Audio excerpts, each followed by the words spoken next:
നമസ്കാരം 5 നേരവും നിർവഹിക്കൽ നിർബന്ധമാണ്. ഇന്ന സ്വലാത്ത കാനത്ത് അലൽ മുഅ്മിനീന കിതാബൻ മൗഖൂത്ത. സമയബന്ധിതമായി നമസ്കാരം നിർബന്ധമാക്കപ്പെട്ടതാണ്. ആ സമയത്ത് തന്നെ അത് നിർവഹിക്കേണ്ടതുണ്ട്. എന്നാൽ ചില കാരണങ്ങളാൽ, യാത്ര കൊണ്ട്, രോഗങ്ങൾ കൊണ്ട്, അത്യാവശ്യമായ ചില പ്രശ്നങ്ങൾ കൊണ്ട് ചില നമസ്കാരങ്ങളെല്ലാം അതിൻ്റെ സമയത്ത് നിന്ന് മാറ്റി നമസ്കരിക്കേണ്ടി വരും. അതോടൊപ്പം തന്നെ ചില നമസ്കാരങ്ങൾ പൂർത്തിയാവാതെ, എന്ന് പറഞ്ഞാൽ ചുരുക്കി നമസ്കരിക്കേണ്ടി വരും.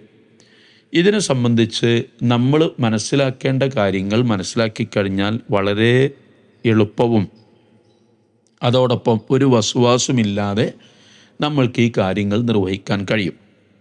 അപ്പോൾ ഈ ആമുഖം അവസാനിപ്പിച്ച് നമ്മൾ വിഷയത്തിലേക്ക് വരികയാണ്. നമ്മൾ 2 നമസ്കാരവും ഒരുമിച്ച് നമസ്കരിക്കുന്നതിനെ സംബന്ധിച്ച്, ജംഅ് ചെയ്യുന്നതിനെ സംബന്ധിച്ചാണ് ഇന്ന് പറയുന്നത്. ഇവിടെ നബി സല്ലല്ലാഹു അലൈഹി വസല്ലമയുമായി ബന്ധപ്പെട്ട ഇമാം ബുഖാരിയും മുസ്ലിമും ഉദ്ധരിച്ചിട്ടുള്ളൊരു ഹദീസ് ആദ്യം വായിച്ച് കേൾപ്പിച്ച് അതിൻ്റെ വിശദാംശം നൽകി കടക്കുകയാണ്. അനസ് റളിയല്ലാഹു അൻഹു പറയുന്നത്, കാന റസൂലുള്ളാഹി സ്വല്ലല്ലാഹു അലൈഹി വസല്ലം, നബി സല്ലല്ലാഹു അലൈഹി വസല്ലമയായിരുന്നു, ഇദാ റഹല ഖബ്ല അൻ തസീഅ അശംസു അഖറ ളുഹറ ഇലാ വഖ്തിൽ അസ്രി. നബി സല്ലല്ലാഹു അലൈഹി വസല്ലമ സൂര്യൻ മധ്യത്തിൽ നിന്ന് തെറ്റുന്നതിന് മുമ്പാണ് യാത്ര പുറപ്പെടുന്നതെങ്കിൽ റസൂൽ എന്ത് ചെയ്യും? ളുഹറിനെ അസറിൻ്റെ സമയത്തേക്ക് പിന്തിപ്പിക്കും. സുമ്മ നസല യജ്മഉ ബൈനഹുമാ. എന്നിട്ട് എന്ത് ചെയ്യും? യാത്രയിൽ വെച്ച് റസൂലുള്ള വഴിയിലിറങ്ങി ളുഹറും അസറും ഒന്നിച്ച് നമസ്കരിക്കും. ഇനി ഫഇൻ സാഗത്ത് ഖബ്ല അൻ യർതഹില. ഇനി സൂര്യൻ മധ്യത്തിൽ നിന്ന് തെറ്റി എന്ന് പറഞ്ഞാൽ ളുഹർ നമസ്കാരത്തിൻ്റെ സമയമായിട്ടാണ് റസൂലുള്ള യാത്ര പുറപ്പെടാൻ ഉദ്ദേശിക്കുന്നതെങ്കിൽ സ്വല്ലൽ ളുഹറ സുമ്മ റക്കിബ. പിന്നീട് റസൂലുള്ളാഹി സ്വല്ലല്ലാഹു അലൈഹി വസല്ലം എന്ത് ചെയ്യും? ളുഹർ അവിടെ ആ സമയത്ത് തന്നെ നമസ്കരിച്ചതിന് ശേഷം യാത്ര പുറപ്പെടും. എന്നിട്ട് യാത്രയിൽ പിന്നീട് അസറിൻ്റെ സമയമായാൽ അസർ 2 റക്അത്ത് നമസ്കരിക്കുകയായിരുന്നു നബി സല്ലല്ലാഹു അലൈഹി വസല്ലമയുടെ രീതി. അപ്പോൾ ഇതിലൊരു പ്രത്യേകമായ ഒരു ചര്യ നിലവിൽ റസൂലുള്ള ചെയ്തത് കൃത്യമായി വന്നു. അതായത് ളുഹർ ആകുന്നതിന് മുമ്പാണെങ്കിൽ ളുഹറിനെ അസറിൻ്റെ സമയത്തേക്ക് വെക്കും. എന്നിട്ട് അസറിൻ്റെ സമയത്ത് വഴിയിലെവിടെയെങ്കിലും ഇറങ്ങി രണ്ടും കൂടെ നിസ്കരിക്കും. നിസ്കരിക്കുന്നത് എങ്ങനെയെന്നുള്ളത് നമ്മൾ പറയാം. ഈ ളുഹർ ആയതിനു ശേഷമാണെങ്കിൽ നബി സല്ലല്ലാഹു അലൈഹി വസല്ലമ ളുഹർ നമസ്കരിച്ചതിന് ശേഷം പിന്നീട് വഴിയിൽ വെച്ച് അസർ നമസ്കരിക്കുകയാണ് ചെയ്യുന്നത്. വീട്ടിൽ വെച്ചിട്ട് ളുഹർ നിസ്കരിക്കും, അല്ലെങ്കിൽ നാട്ടിൽ വെച്ചിട്ട് ളുഹർ നിസ്കരിക്കും, 4 റക്അത്ത് നിസ്കരിക്കും. പിന്നീട് വഴിയിൽ വെച്ച് അസർ നമസ്കരിക്കുകയാണ് ചെയ്യുന്നത്, 2 റക്അത്ത്. അതിൻ്റെ വിശദാംശം പിന്നെ പറയാം. ഇതുപോലെ തന്നെയാണ് നബി സല്ലല്ലാഹു അലൈഹി വസല്ലമ മഗ്രിബിന് മുമ്പാണ് യാത്ര പുറപ്പെടുന്നതെങ്കിൽ, അതായത് ഇദാ അറാദ ഇർതഹല ഖബ്ലൽ മഗ്രിബി അഖറൽ മഗ്രിബ ഹത്താ യുസല്ലിഹ മഅൽ ഇശായ്.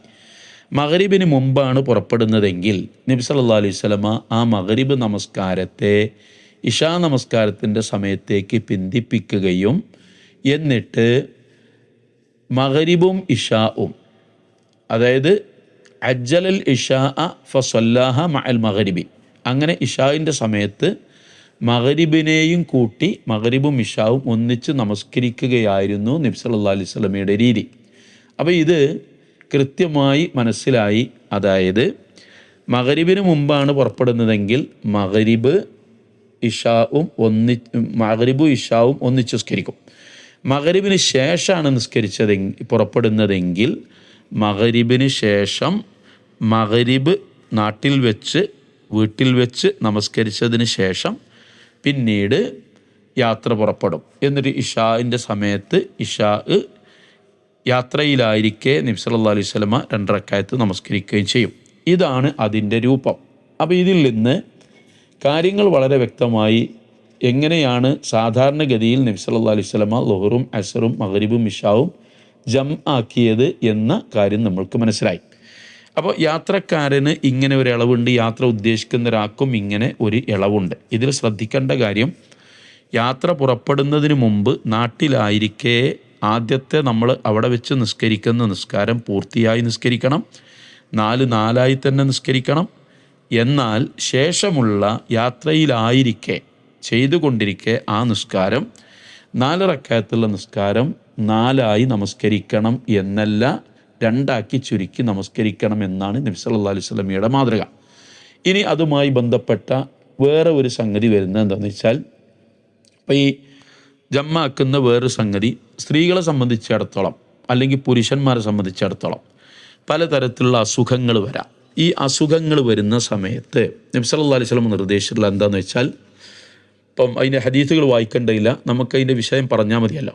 നബി സല്ലല്ലാഹു അലൈഹി വസല്ലം പറഞ്ഞ എന്താണെന്ന് വെച്ചാൽ, ഇപ്പം ഗ്യാസിൻ്റെ അസുഖം, അതുപോലെ ബ്ലീഡിങ്ങിൻ്റെ അസുഖം, അതുപോലെ പിൻഭാഗത്തുകൂടെ രക്തം വരുന്ന അത്തരം ബ്ലീഡിങ്ങിൻ്റെ അസുഖം, ഇങ്ങനെയൊക്കെ വരുന്ന സമയത്ത് ഒരാൾ ബ്ലീഡിങ് വന്നുകൊണ്ടിരിക്കും. അതുപോലെ മൂത്രവാർച്ച, സിൽസിൽ ബൗൽ, മൂത്രവാർച്ചൻ്റെ സമയം, ഇത്തരം സമയങ്ങളിലൊക്കെ ഒതു നിലനിൽക്കുകയില്ലല്ലോ.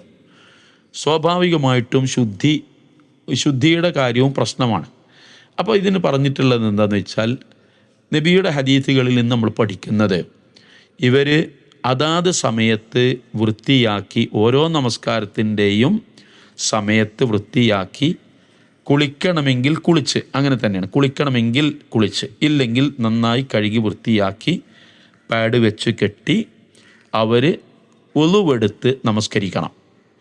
എന്നിട്ട് രണ്ടാമത്തെ നമസ്കാരത്തിന് ഉളുവെടുത്ത് രണ്ടാമത്തെ നമസ്കാരവും നിർവഹിക്കണം.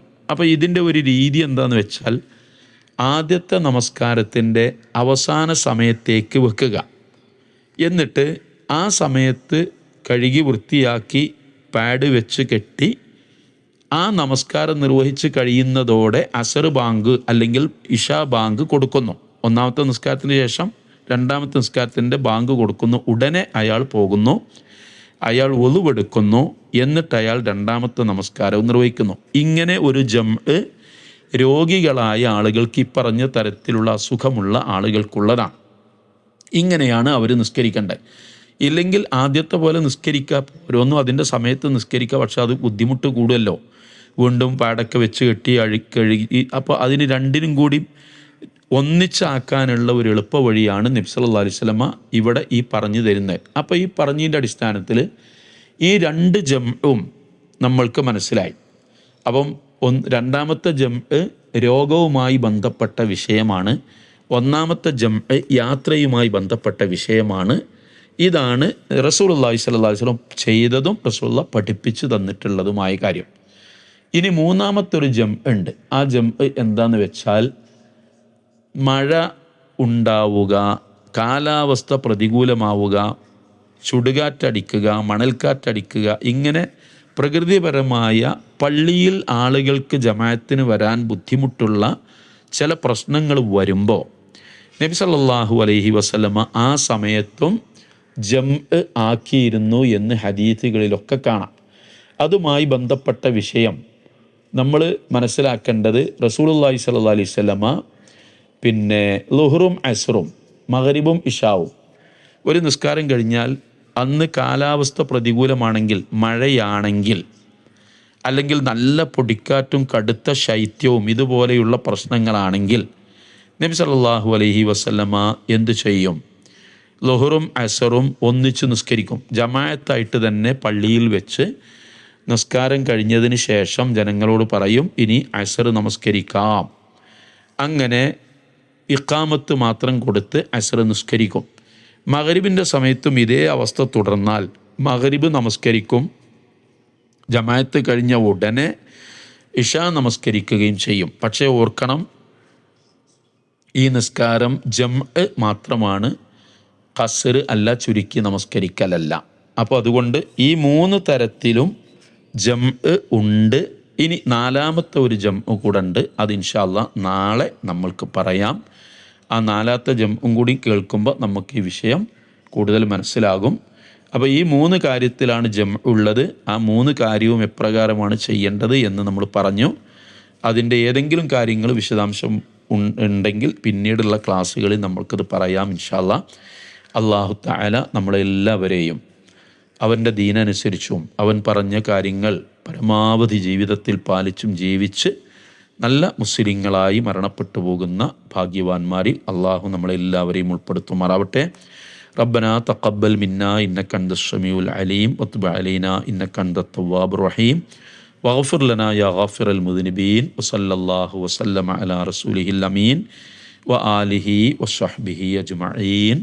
അസ്സലാമു അലൈക്കും വറഹ്മത്തുള്ളാഹി വബറകാതുഹു.